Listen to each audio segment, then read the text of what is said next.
Hey everyone, and welcome back.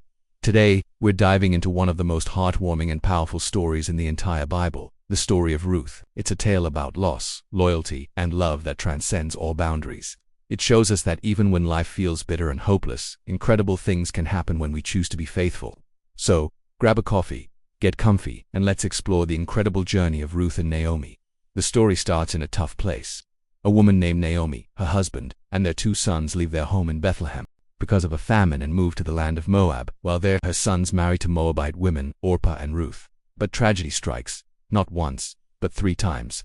Naomi's husband dies, and then, about 10 years later, both of her sons die as well. Can you imagine the grief? Naomi is left a widow in a foreign land, with only her 2 daughters-in-law. Hearing that the famine back home has ended, Naomi decides to return to Bethlehem. She turns to Orpah and Ruth and tells them to go back to their own families. She's heartbroken, feeling like life has dealt her a terrible hand. She even says, "Don't call me Naomi," which means pleasant. "Call me Mara," which means bitter. Orpah, with tears, kisses Naomi goodbye and leaves. But Ruth does something extraordinary. She clings to Naomi. This is the turning point of the entire story. Naomi tries to send her away again, but Ruth makes one of the most famous declarations of loyalty ever recorded. She says, "Don't urge me to leave you or to turn back from you. Where you go I will go, and where you stay I will stay. Your people will be my people, and your God my God. Where you die I will die, and there I will be buried." Let's just pause and think about what Ruth is doing here. She's not just being a nice daughter-in-law, she's making a radical life-altering commitment. She is leaving behind her country, her culture, her family, and even the gods she grew up with, all to stay with her aging, grieving, and impoverished mother-in-law. This isn't about convenience. It's about a deep, selfless love and a powerful commitment. This is loyalty in action. Ruth isn't just talking the talk, she's walking the walk into a completely uncertain future. So, the 2 women, Naomi and Ruth, arrive in Bethlehem at the beginning of the barley harvest. They have nothing. Ruth, showing incredible initiative and humility, immediately asks Naomi if she can go to the fields and glean leftover grain. Gleaning was a provision in the law for the poor, allowing them to gather what the harvesters left behind.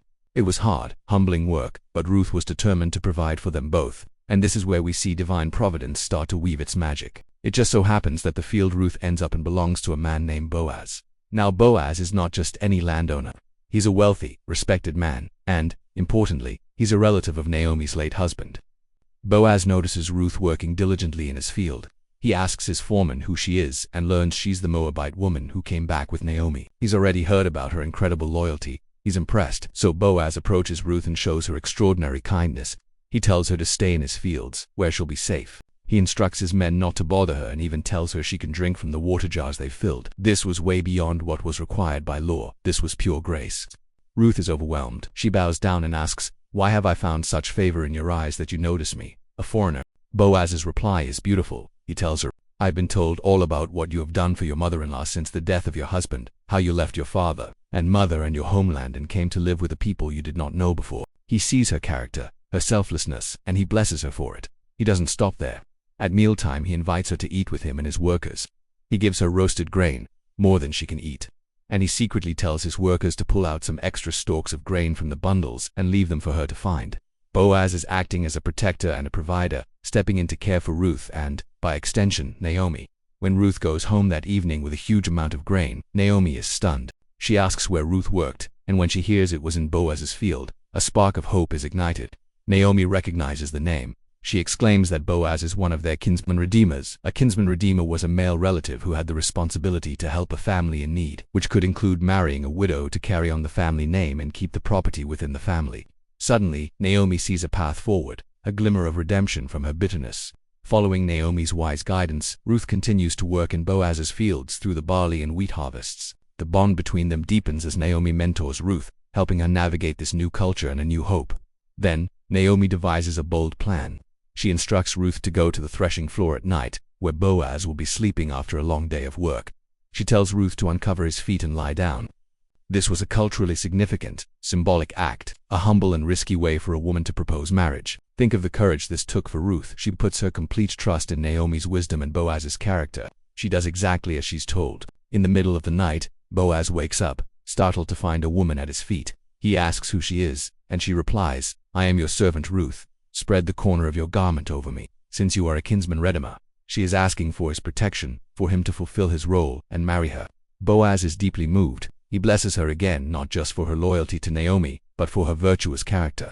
He praises her for not chasing after younger or richer men, but for seeking to honor her family obligations. He immediately agrees to redeem her but reveals there is a small problem. There is one male relative who is more closely related than he is and who has the first right of refusal. Boaz, being an honorable man, doesn't try to go around the rules. The very next morning he goes to the town gate, the place where business and legal matters were handled. He gathers the elders and calls over the other relative. He presents the situation.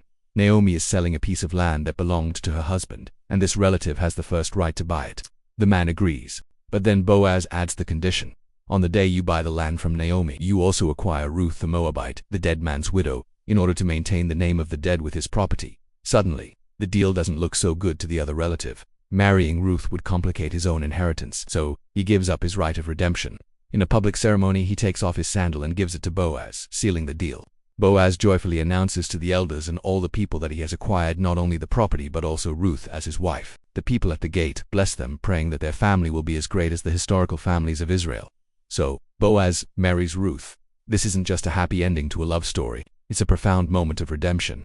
For Naomi, who once called herself bitter, her life is now filled with joy. The women of the town tell her, "Praise be to the Lord, who this day has not left you without a kinsman-redeemer. May he become famous throughout Israel. He will renew your life and sustain you in your old age. For your daughter-in-law who loves you and who is better to you than 7 sons, has given him birth." Ruth and Boaz have a son named Obed, and that little baby, born out of a story of loss and loyalty, is placed in Naomi's arms. She becomes his nurse, her emptiness filled. But the story's impact doesn't end there. The final verses of the book trace the family line. Obed becomes the father of Jesse, and Jesse becomes the father of David. That's right, King David. Ruth, the foreigner from Moab, a land often at odds with Israel, becomes the great-grandmother of Israel's most legendary king. And if you follow that lineage further down, you'll find it leads all the way to Jesus. Ruth's story is a beautiful illustration of how God's plan of redemption is for everyone. It's not limited by nationality, background, or past circumstances. Her unwavering loyalty, her humble spirit, and her hard-working nature put her on a path to be an ancestor of the Messiah. So what can we take away from this incredible story? We learn about the power of selfless love and commitment. Ruth's loyalty to Naomi is a benchmark for what it means to truly care for someone. We see the importance of character. Ruth's integrity and Boaz's honor are central to the story. And most of all, we see a powerful picture of God's providence.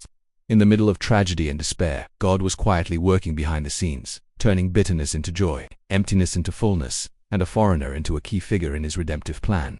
Ruth's story reminds us that our small acts of faithfulness, loyalty, and kindness can have an impact far beyond what we can ever imagine. Her journey from a grieving widow in Moab to a celebrated ancestor in the line of Christ shows that no one is outside the reach of God's grace. Thanks so much for watching today. If this story touched you, let me know in the comments below.